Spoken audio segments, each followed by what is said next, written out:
Hi guys, welcome to our channel mister సిస్నరీ. Bigg Boss season 8 హౌస్లో 14వ వారం నామినేషన్స్లో చాలా ట్విస్టులు చోటు చేసుకున్నాయని చెప్పవచ్చు. ఇప్పటికే నామినేషన్ ప్రక్రియ పూర్తి అయ్యింది.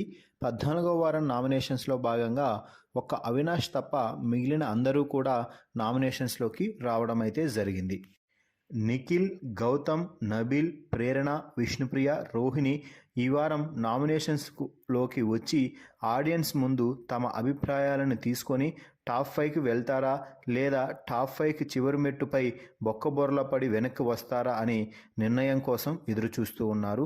ఈ నేపథ్యంలో అయితే టికెట్ టు ఫినాలే గెలిచి అవినాష్ సుడిగాడి లెక్క ఖచ్చితంగా ఫైనలిస్ట్కి అయితే చేరిపోయాడు అని చెప్పవచ్చు.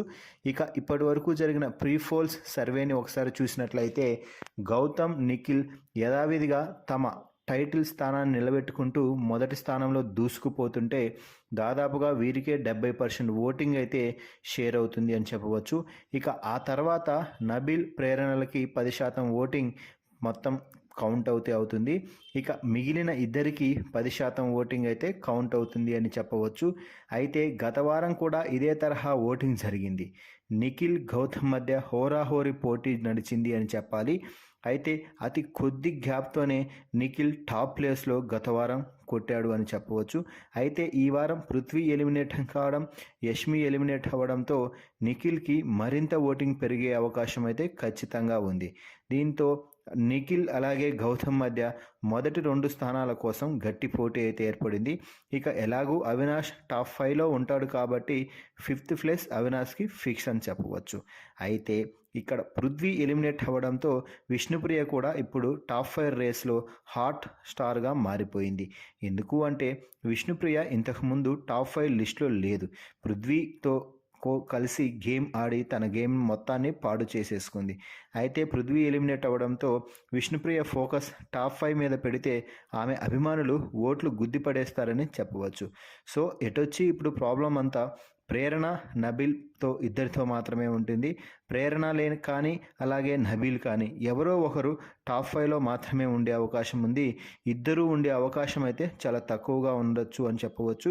14వ వారం సింగిల్ ఎలిమినేషన్ పెట్టి రోహిణిని ఎలిమినేట్ చేసినా ఇక మరొకరిని మిడ్ వీక్ ఎలిమినేషన్ ద్వారా బయటికి పంపే అవకాశం అయితే ఉంది. అయితే 14వ వారం ఖచ్చితంగా రోహిణి ఎలిమినేట్ అవుతుంది అని చెప్పడానికి లేదు. ఎందుకు అంటే గత 2-3 వారాలుగా రోహిణి గేమ్ ఇరగదీసేస్తుంది. దీంతో రోహిణికి కూడా బాగా ఫ్యాన్ బేస్ బిల్డ్ అయింది. బిగ్ బాస్ హౌస్లో ఏ క్షణం ఏం జరుగుతుందో ఎవరని చెప్పలేం కాబట్టి రోహిణి టాప్ 5లో చోటు దక్కించుకున్నా ఆశ్చర్యపోవాల్సిన అవసరం అయితే లేదు. రోహిణి కానీ టాప్ 5లో చోటు దక్కించుకుంటే నబీల్ ఈ వారం ఇక సర్దుకోవాల్సిన పరిస్థితి అయితే వస్తుంది. సో ఇప్పుడున్న పరిస్థితుల ప్రభావం బట్టి రోహిణి అలాగే నబీల్ ఇద్దరూ మాత్రమే డేంజర్ జోన్లో కొనసాగుతున్నారు అని చెప్పవచ్చు. మరి ఈ వీడియోపై మీ అభిప్రాయాన్ని కామెంట్స్ రూపంలో తెలపండి. మరిన్ని బిగ్ బాస్ లైవ్ అప్డేట్స్ కోసం మన ఛానల్ని చూస్తూ ఉండండి. Please subscribe our YouTube channel mister సిస్నరీ.